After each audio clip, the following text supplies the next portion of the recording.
A lot of people ask me is like, well, what is it that you're trying to create, and what is there any examples of what you're trying to create? And really, the answer is no, because there's no autonomous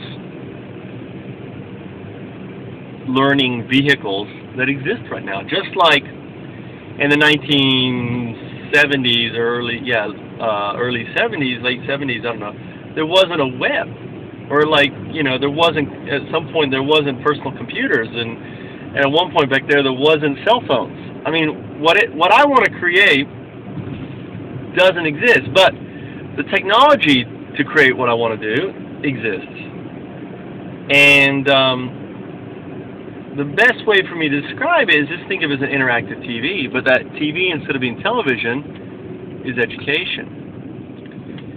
And your ultra ego is an avatar on that TV set that basically responds to you. The TV is looking at you.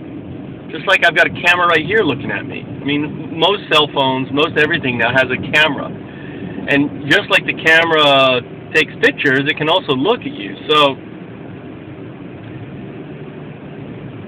an autonomous agent is something that moves on its own.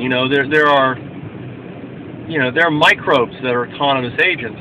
They move. I mean, the way you define life is, in some very simple form, it's an autonomous agent. It's self-direction. So we can't, let me try to talk about education. Right? Like right now, there's a lot of this Web 2.0 stuff going on, and it requires videos and all this stuff, and it requires a student to basically make choices. Well,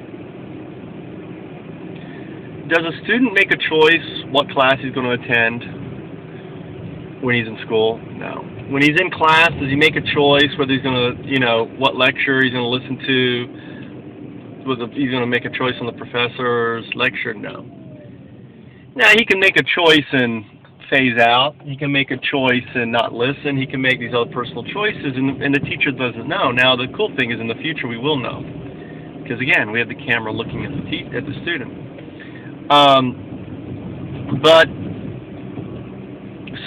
All right. Another thing is television or computers. Computers is another their deviation of the computer. Is we spend more time in front of the freaking computer. I think the statistics for the states, I can't remember what it is, than we are in front of anything else. And so, wouldn't using the television it would be a great kind of model for education? And let me kind of give you some more information on that. Let's say we could make, the experience interactive, which we should be able to do. And instead of being quizzes, they're games. And the student really just moves through the experience. That's what we call it, the experience. He moves through it. It's like he's on a roller coaster ride, moving through one subject to another, and we wouldn't do like 50 minutes on one subject. What I envision is it would be, 3 minutes of one subject, then 3 minutes of another subject, then 3 minutes of, well, actually that's not right. It's 3 minutes of a presentation or whatever, video clip, whatever, learning environment, whatever, and then you're going to play a game for maybe 5 minutes. Then you're going to go back, and then you're going to repeat and repeat. So maybe you will spend 10 minutes per learning objective that you're going to master. Then, imagine if you had these random pop-up games and questions that really reinforce previous knowledge and information, and understand that the system, the experience actually really is getting to know you. It's tailoring itself to fit your needs. We've been talking about push technology for a long time. We've got news feeds and everything else. This is really just a more sophisticated form of feeding information. So, to answer your question, is there an example? The answer is no.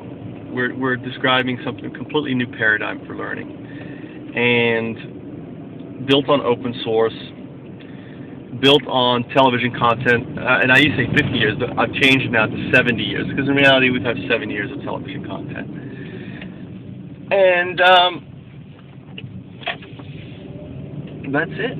That's what the future of learning is going to be, and how that simple tool is going to radically change everything we know about education. Michael Trout, E-Revolution Dictator, bringing you the word on global education.